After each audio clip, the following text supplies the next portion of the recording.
Suppose you imagine that you are tuned in to a cosmic mind. And that you are sort of a television set. And now it broadcasts to you, broadcasts to someone else, and everyone tuned into it receives the same information.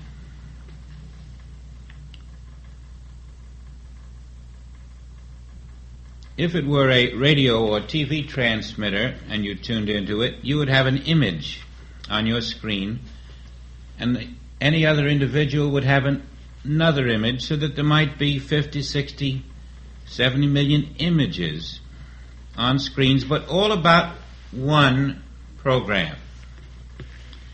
All the images would be pretty much the same,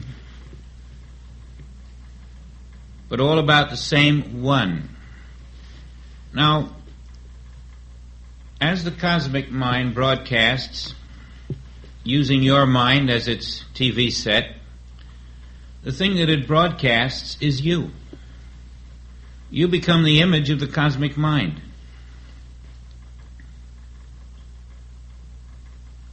We know it isn't a divine image. And we walk around in this cosmic mind image. Each of us tuned to it, supported by it, fed by it, sustained by it, each assuming this personal sense of me, this image, not realizing that it has merely been televised to us by the cosmic mind. And then it continues that program. While each of us is tuned to it because we know no other way, it now televises a flood. And all those in a certain area looking at the same cosmic mind experience the flood. In another area, it televises a hurricane. And all those in that area tuned to the cosmic mind, they experience the hurricane. Always, to them, it seems external to themselves. And they seem external to each other. But they are all images in the one cosmic mind.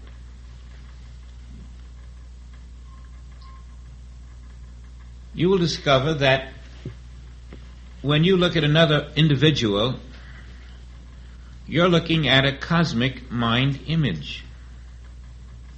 When they look at you, they are looking at a cosmic mind image. But then something even stranger takes place. The image that you are is the cosmic mind image passing through your consciousness, changed by your consciousness to the level of your receptivity. And so your consciousness of the cosmic mind brings forth an image called you.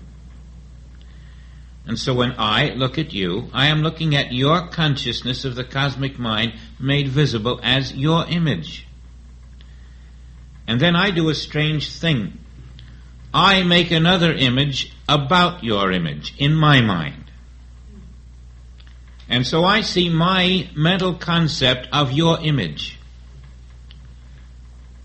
And someone else comes and looks at you, and they look at the same image that I looked at, and they make a mental image about you. I think I'm looking at you, and they think they're looking at you, but neither of us are. We are both looking at our own mental images about you. In my mind is an image about you, and that's all I can see of you. And whoever looks at you can see nothing more than the mental image that they make of you. And if 50 million people look at you, they are seeing 50 million different mental images about you. And it's important to know this for several reasons.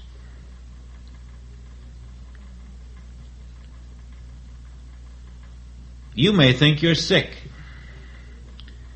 And 50 million people looking at you will say, she's sick or he's sick. But one of those 50 million might be Jesus Christ.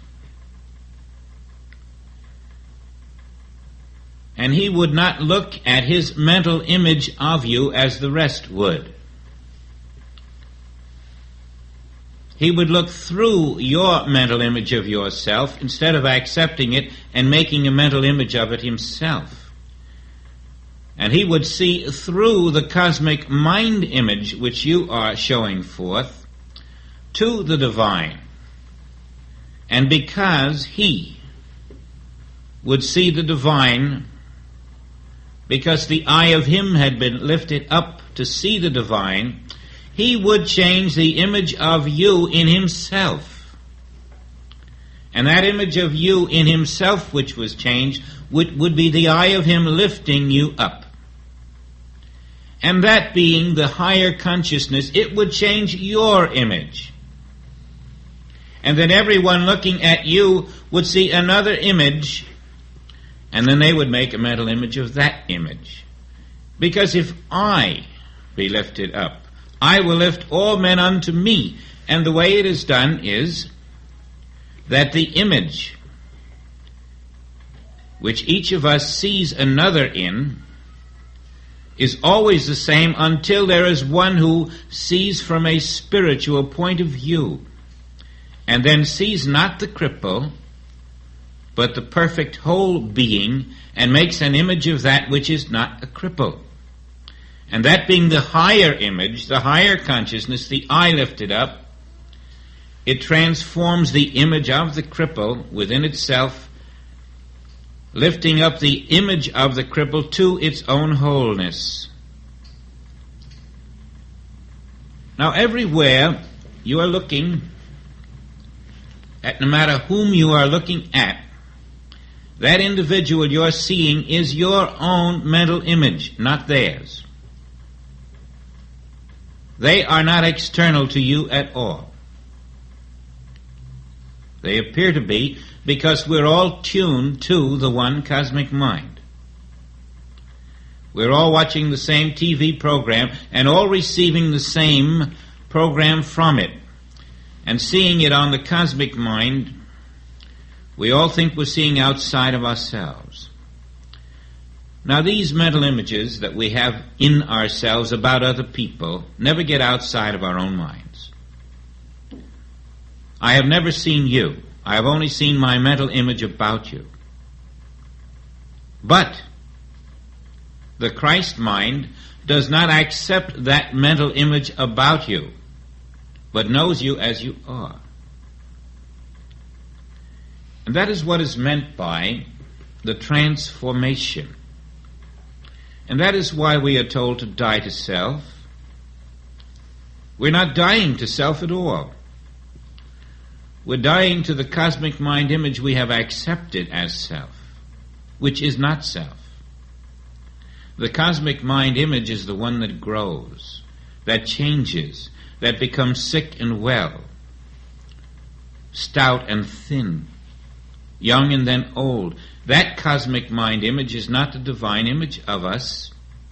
It is not our being. God is my being. And you see, when you're not practicing the one self, you are tuned to the cosmic mind, which broadcasts individual images to each of us, which we all form concepts about and make visible as ourselves, and then we walk around as image, seeing image that isn't there except in mind, and before you know it, we have that world, which is not our Father's kingdom, in which the law is not the law of God, but is the law of the cosmic mind, or the carnal mind, and is karmic law. Now that is the way 1 billion God-worshipping Christians are living today. And that is the way the world is living today, regardless of the religion in which they are exposing themselves. All are tuned to the one world mind. It is broadcasting. And this world that you see is nothing more than that cosmic television program made visible through the images that we entertain about it. All of it is one illusion. Not many, many within the one. And we are breaking out of it by standing still. Learning that when I see an external someone, I'm seeing a lie, because the only one there is my one being. When I see an external condition, I'm seeing a lie. I'm looking at a television program. And if the weather changes, that is just a change in programs. No matter what happens in the outer, it is not happening in the outer. It is only seemingly happening outer. It is happening in the cosmic mind and nowhere else. And the cosmic mind is broadcasting it through images who call themselves people. But behind those images, I am. Behind the cosmic mind, I am.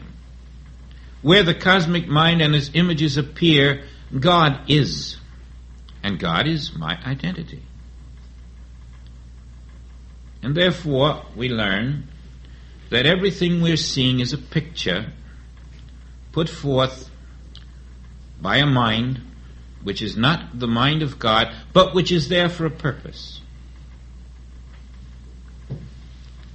That purpose being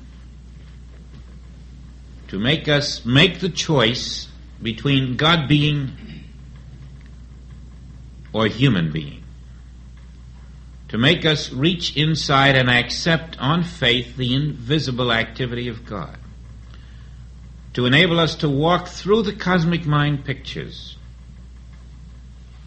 free of them, and thus develop the Christ consciousness by this process.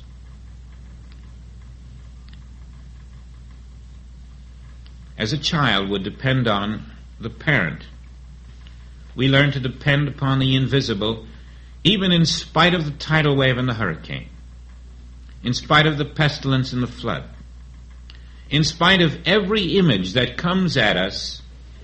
We learn to depend on the invisible self of being. And this is how you develop the faculty of the fourth dimension. All of this is necessary that I may be lifted up in you, so that after a while you become aware of the trials and tribulations in the outer are merely those which are pressing us forward to the test of I in the midst of me, until that moment when I can release myself to I and know that I in the midst of me is greater than every condition in the cosmic world of television. And then to stand in the midst of the images of the world, defenseless, knowing the nothingness of all world images, the non-reality, the non-power, the non-substance. This is how you find yourself.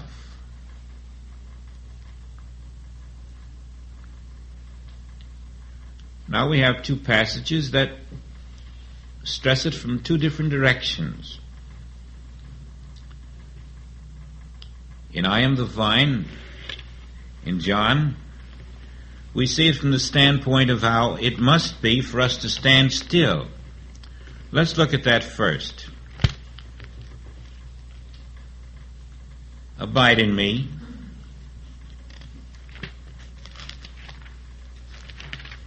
And this is the stress in John, the abiding.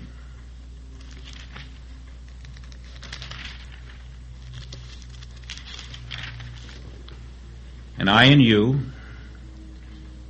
as the branch cannot bear fruit of itself, except it abide in the vine, no more can ye except ye abide in me. Now, this abiding in me, then, is abiding in one being, in the knowledge of one infinite self. There is no other way to stand and face the cosmic mind except in the knowledge of one being, which I am. You cannot meet it as an individual person. And it's important to see that you're facing a cosmic mind, and you must meet it as an infinite being, for that is the only place where I am greater than the cosmic mind. So you're abiding in the infinite nature of self. And this is the meaning of abide in me. I in you. I am the vine. Ye are the branches. He that abideth in me, and I in him, the same bringeth forth much fruit, for without me ye can do nothing. When you're not in the one self, this cosmic television is automatically taking place 24 hours a day. It doesn't matter what you are doing. If you're not in the one self, it is functioning your life. You can be the President of the United States or the head of a bank.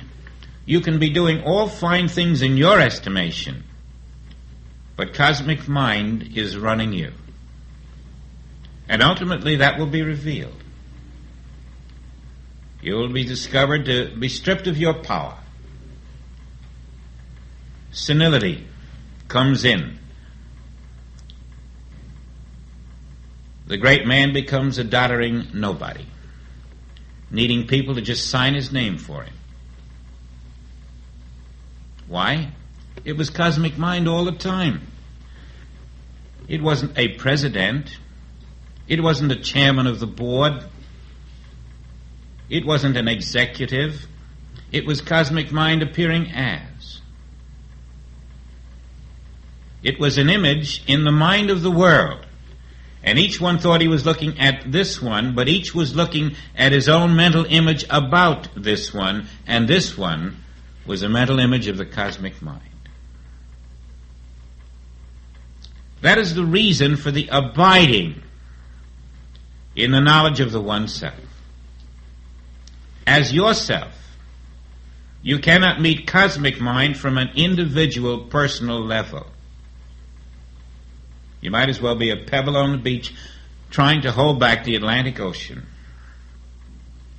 Now on the other side, we see Paul taking it from the carnal mind in Romans. In Romans 8, there is therefore now no condemnation to them which are in Christ Jesus, who walk not after the flesh, but after the Spirit. Now the flesh, then, is the mental image we entertain about self in the carnal mind, thinking that this me walking here is something, when this me walking here is nothing more than a cosmic image made visible. And in between this visible me and the cosmic mind is a consciousness called me, which is interpreting the cosmic into the local appearance. That consciousness is the key. When that consciousness is pure spiritual consciousness, the cosmic mind comes to it and makes no impression. It comes then to a spiritual consciousness, which is the Christ mind. And the Christ mind does not accept the Antichrist, which is the cosmic mind. And karmic law is broken. The continuity of the cosmic telecast no longer puts forth a false image. There is a change of current, a switchover to the infinite mind. And you are fed by the infinite instead of the cosmic. You are one with the infinite. You come under a completely new set of laws, all of which are perfect. And transformation is underway. The physical form, which was a cosmic image, is now changed over. We are released from dependence upon it. We are released from its infirmities, from its limitations. And the body of the soul of the infinite mind is now taking place. We are changing form, changing bodies, and in the process changing universes, changing identity from an image to being itself. This cosmic television is the nature of the carnal mind which Paul had discovered too. For they which are after the flesh do mind the things of the flesh, but they that are after the Spirit, the things of the Spirit. For to be carnally minded is death. You see, it's really death all the way, not just at the moment of death. It seems to be life. It's the imitation of life. It's the image thinking it is alive. And when we learn there is no life in that image and can stand still, we are absent from the image and present with the infinite mind.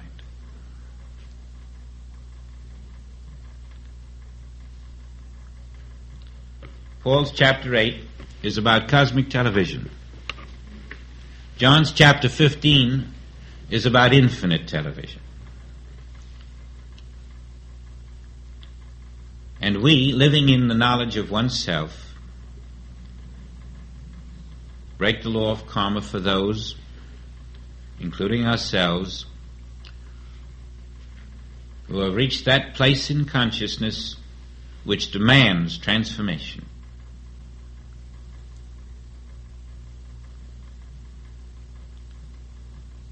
It's almost unbelievable to a human mind, but everything you see in this world is a mental image. Whether it's a mountain or a river, a planet or a hemisphere, even the sun and the sky. All of it is a cosmic telecast.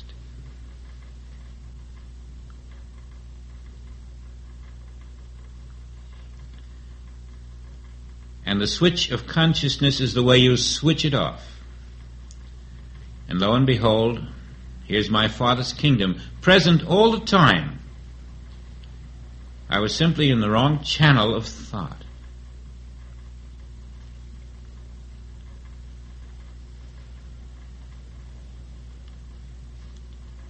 Behold, one being makes all things new. The eye of your being lifted up in consciousness, daily, consciously, through meditation, through communion, leading to the I within you expressing itself, making its own inner statements of truth to you, voicing its own truth, coming forth through you as a living soul of your own being. It is not under cosmic law. It is not subject to hallucination. It is not powerless before that which has no reality. It has no disease. It has no age. It has no processes. It is the infinite self, being itself always. And it is I.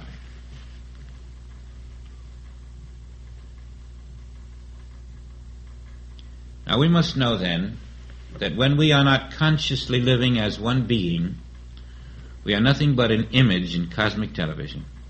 And all we can witness is other images. We are of the world that is not the kingdom of our Father.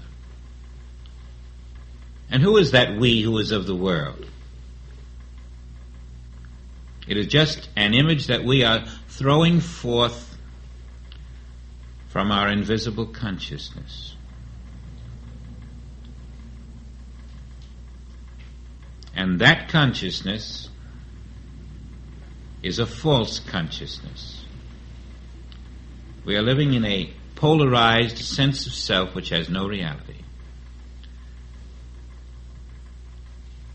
Death is not death. Death is the end of the illusion.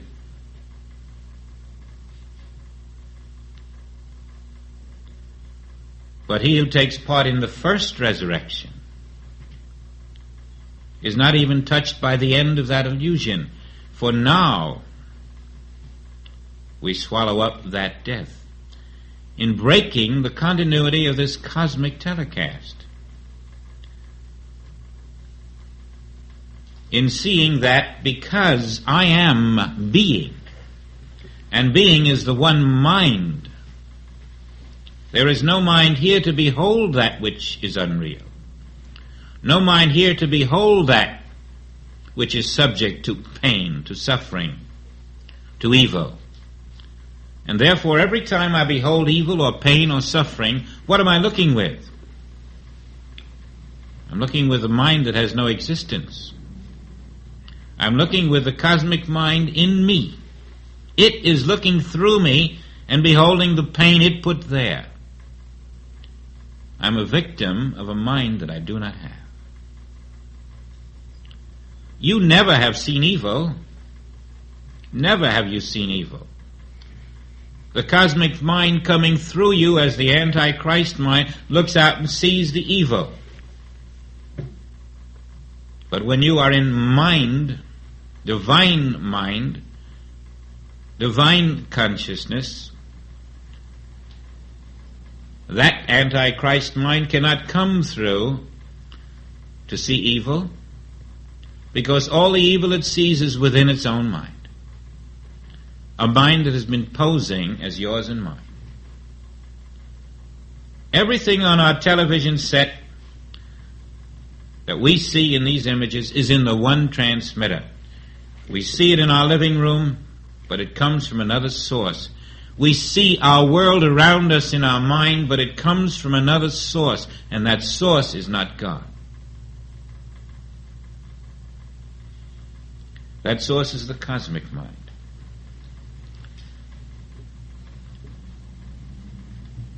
And therefore, there's one thing I've got to clear up in Joel's book. It disturbs me. It's this. On page 103 in this 6th chapter, Joel is making a point, and unless you understand it, you can be caught in a trap. Now, Joel says, God is doing all these things without our advice or petition. Tells us to trust Him. Now, if God knows enough to continue to put the fish in the sea and the birds in the air and so forth, if God knows enough to keep the tides in their places, ebbing and flowing. Now, I want you to see that what is happening here is not God doing these things.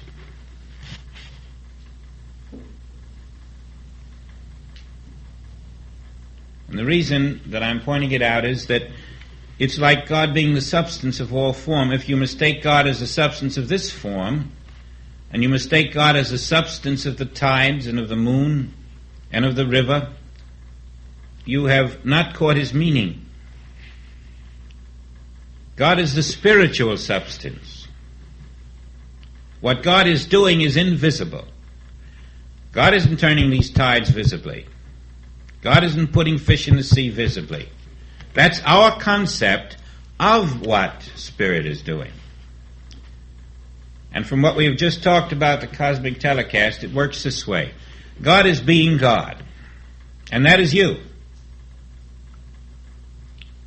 And the cosmic mind is forming an impression of God being God, which translates into the visible as fishes in the sea, tides turning.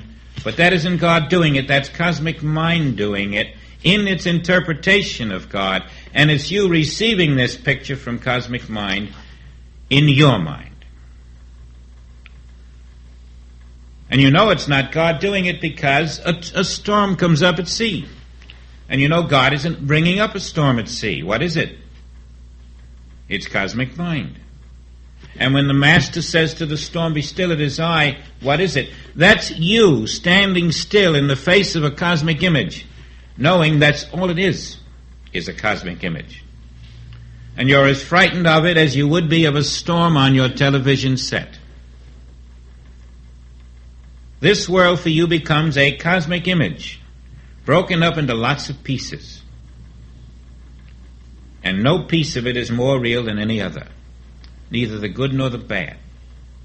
We're learning to walk through these images, knowing where they come from is nowhere. They are all the mirage over the desert. God is being God, and that is our name, and we stand in our name to face the cosmic images, knowing the power of God has never gone away. The power of God is present, and that power is functioning now, without opposite, until the cosmic images to you are nothing but smoke.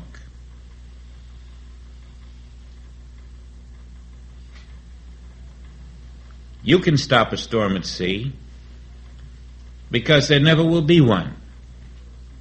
There will only be an image there in the cosmic mind. And you'll find that's the same thing with tidal waves and hurricanes. You'll find it's the same thing with every disease on the earth. All is an image in mind put there by the cosmic mind, and it isn't God doing any of it. But God is present, and only God. And the cosmic mind itself is naught but the illusion we entertain in the absence of our realization that God alone is present. The minute you step out of the fullness of God, you create a cosmic mind. It has no existence when you are in the fullness of God. In Christ Jesus, the cosmic mind ceases to exist. There's no shadow unless you're not in reality. And so we have God being, self, you, cosmic mind, and its images, and one of those images is you, another is your friend, another is your mother, father, sister, brother. We leave the images. We recognize mother, father, brother, sister as an image, which is my invisible self all the time. Everything is accepted as my invisible self, and I call no man my father because God is my being and God has no father. Everyone you see is God invisible. There is no other. There is no other self. And every time you accept another self than God anywhere, you have denied your identity. That's a rather fine place to come to, where all you can accept on this earth is the invisible presence of God.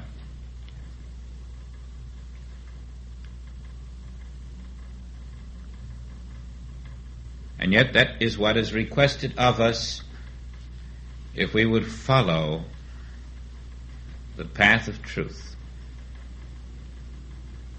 I and my Father are one identity, and there can be no other identity accepted on the earth. All is one identity. And that's the only way you will ever be about your Father's business. Now, I know this is difficult. The living of it. The saying of it is easy. The living of it. The conscious awareness of it. The practice of it. But the presence that you're to practice is yourself. You're practicing the presence of yourself as the presence, of your neighbor as the presence, and you're losing the identity of the image as your neighbor, of the image as you, until there is no two of anything in the world. There is only the one infinite presence, and that is where you're living, moving, and having your being, in order to experience my kingdom, which is not of this world.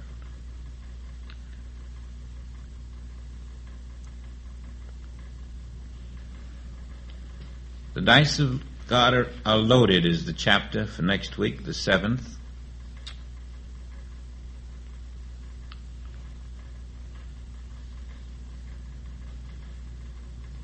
By the time the mystical eye is released, I'm quite sure we'll find that it is our own consciousness that we're looking at in that book.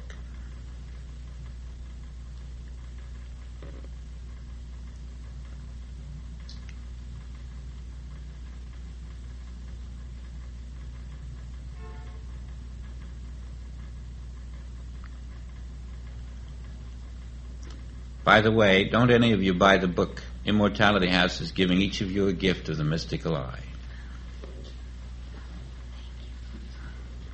And they ought to be here within a week or two, maybe even next week, I don't know. But if you're not here, it'll be mailed to you, don't worry.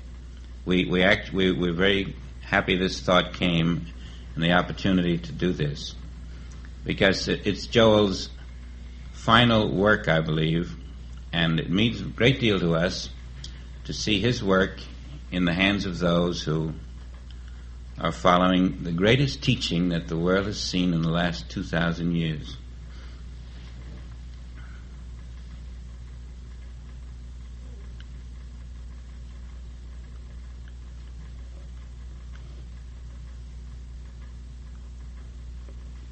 Well, happy Mother's Day.